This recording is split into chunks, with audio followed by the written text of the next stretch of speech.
everyone. Welcome back. It's Danielle Ronan with Keller Williams Realty. I have the good fortune of having one of my very dear friends, Captain Philip Hayes of the Stamford Fire Department, with me today to talk a little bit about what's going on the front lines during this crisis. And Phil, you have been with the Stamford Fire Department, what did you say, 33 years? 33 years. Wow. So if anyone knows what it's like to be on the front lines, it's you.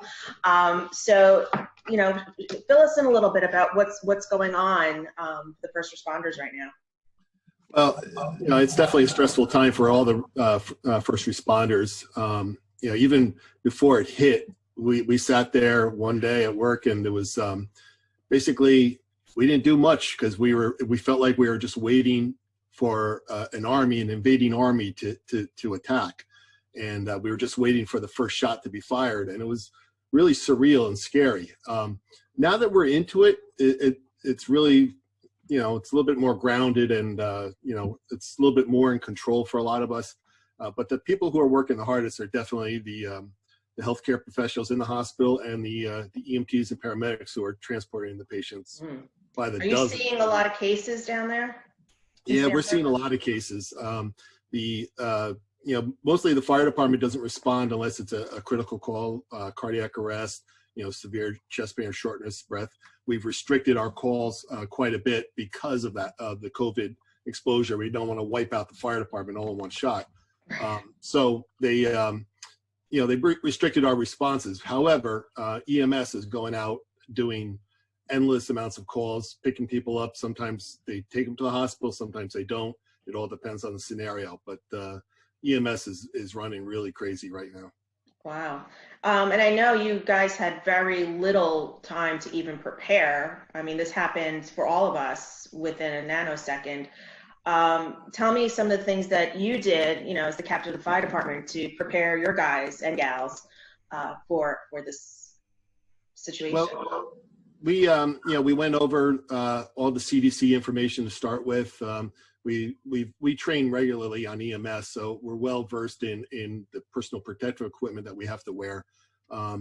So that's not an issue, but knowing what COVID is and trying to understand it, that was the hardest thing, because it is something that's completely new, and it's something at the time that there was not a lot of information on. Sure. So it was really dealing with an unknown. But we did our best, and we just went over our strategies, which involved a change of procedure. Instead of sending all 4 guys in on my crew, we'd only send 1 guy in to figure out whether we needed to commit everybody or just that one person. So we just made some modifications to what we do. That's it. Yeah. And talking about the personal protective equipment, I know that, we all see all the first responders wearing these masks and these gloves, and but I know in my conversations with you, there's a certain way to wear the equipment to keep yourself safe. And so can you elaborate on that for a little bit? Definitely. The TV doesn't do a great service to all of us, because when we see everybody in China wearing masks, we think everyone over here, we need to wear masks. That's not true. In fact, you don't even, for the most part, PPE, if it's not worn properly, causes more of a problem. There is a proper way to wear it. There's a proper time to wear it, and there's a proper way of disposing of it, which the public doesn't understand. For instance, N95 masks, which were gobbled up by the dozens off of Amazon and many other places. Those masks aren't for the average person.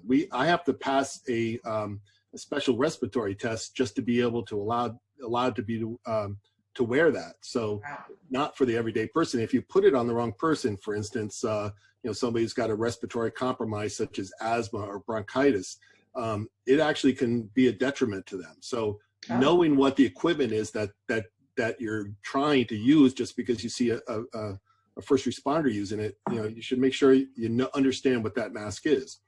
Same thing with the gloves. People are wearing gloves. The other day I went to the grocery store in Stamford on the way to work, and it was crowded, and 50% of the people in the store were all wearing masks and gloves. And the gloves I see on people, they looked really dirty. And then I realized, and I saw one person get out of the car wearing their mask and glove already. They go into the store, touch all the stuff in the store, and then go back out and get back into their car without taking the gloves off. the front end of our fire engine or the front end of an ambulance is our clean spot. It's our home. It's got to remain clean. And that's what you guys who are wearing these things should be doing too, is consider your car the clean spot. Don't bring stuff into your car. Take it off. But don't leave them in the parking lot on the ground. You've seen those videos? Isn't that crazy? Oh crazy? my God. What is wrong with people? It's really sad to think in this day and age where we're so worried about the environment that people are just dropping these things on the ground after they come out. That's the other 50% of the people who don't get in the car. They do it the right way. They take stuff off, but then they just drop it on the ground. And my crew and I have seen this dozens of times down in Stamford. And the other day, yesterday, I was at the Big Y. Unfortunately, guess what I saw? Same thing. Yeah. So. Wow. Yeah.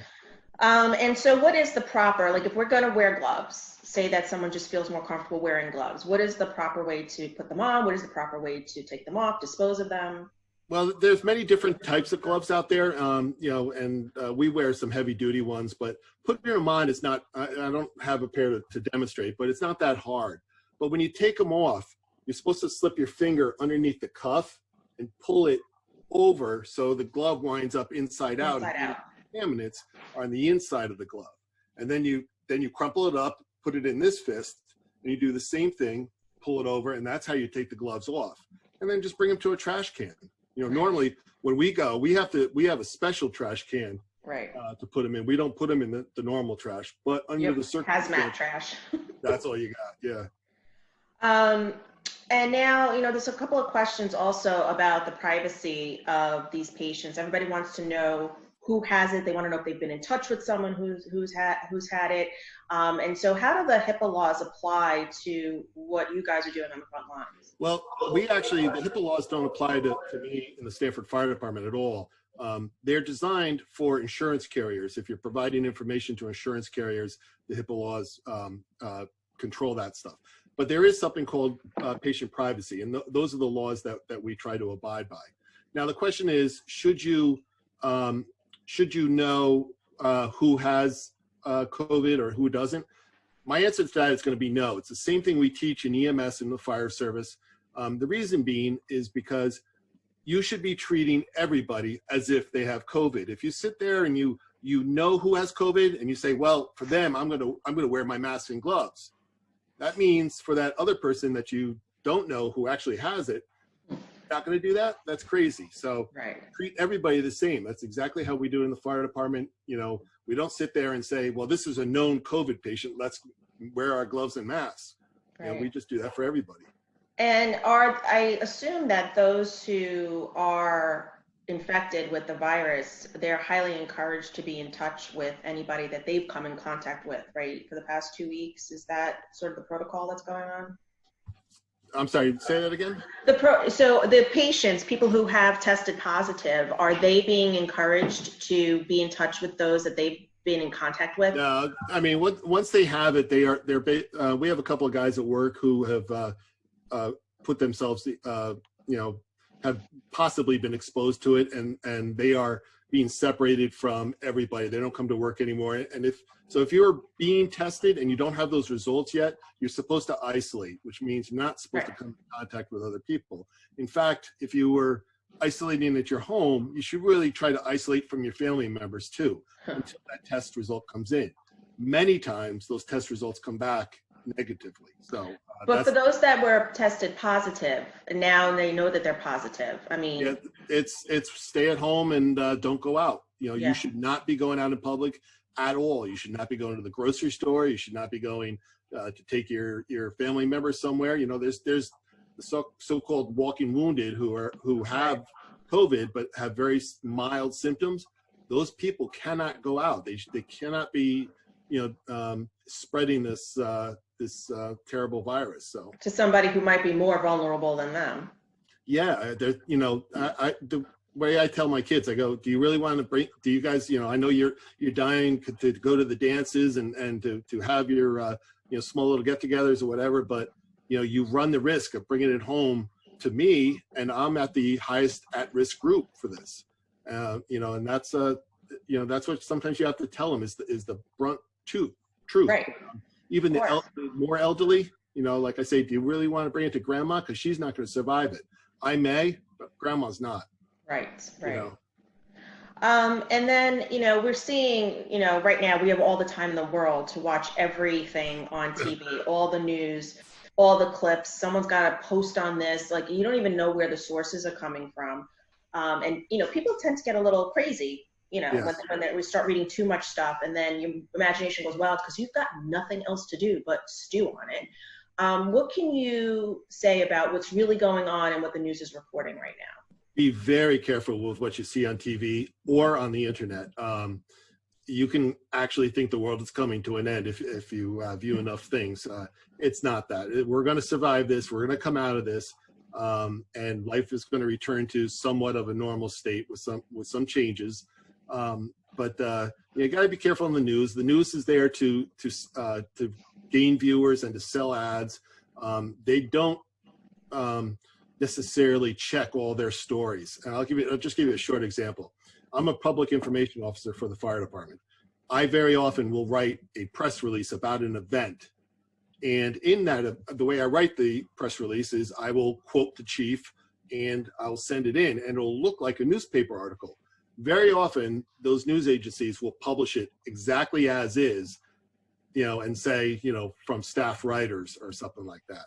So you'll see contradictory. You ever wonder why, like, 1 minute wine is good for you, the next minute it's not? It's because all these people send these press releases to the press and they just read them verbatim and don't do the old investigatory thing that they Right. use. Even the ibuprofen now, right? Like, yeah, now. the ibuprofen's a great example. It gained a lot of traction. Somebody from the World Health Organization mentioned it, and then all of a sudden it took off, and they actually had to do a public statement saying, well, that's not exactly true. Ibuprofen is not known to make this whole thing much worse.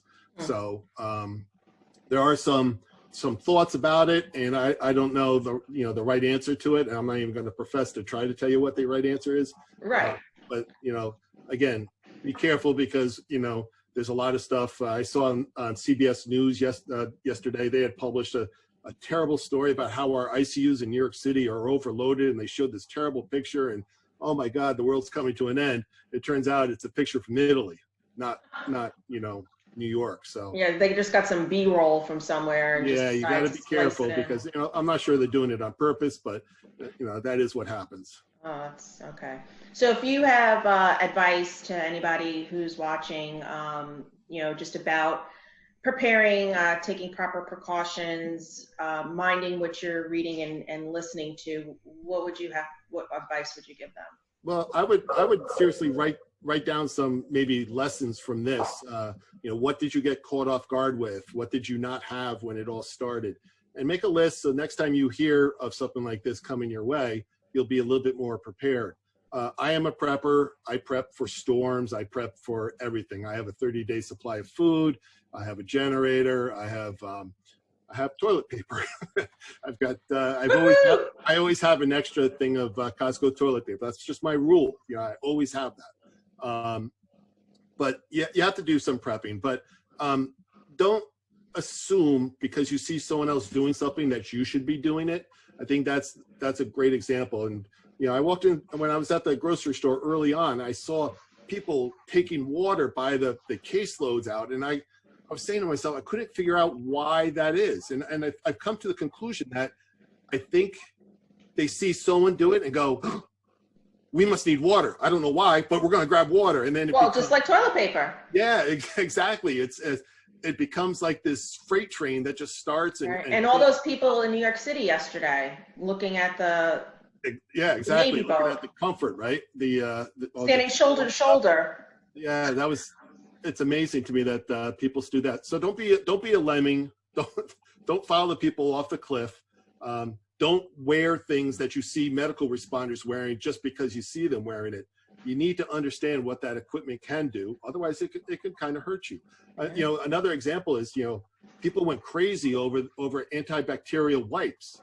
Well, it's not antiviral wipes. On bacteria, but right. not a virus. Right. The thing that kills a virus is soap and water and the rubbing action. You know, so Like if you just sit there and rely on that stuff, you're going to get the virus because that's not going to kill the virus. Yeah, I thought about that. I was like, these are antibacterial, and Yeah, Purella's antibacterial. There's nothing on here that says it's antiviral. right, exactly. There's no real protection against the viral infection. So Interesting. All right. Well, thank you so much for your time. Happy to see you, and can't wait to see you in person. yeah, no. So maybe someday in maybe 3-4 weeks from now. Oh, goodness, I sure hope so. But thanks for sharing all that knowledge, and it is my hope that anybody who's looking at this will find it incredibly useful. So thanks again. Thank you, All Daniel. right, Bill, we'll talk soon. Bye-bye. Bye.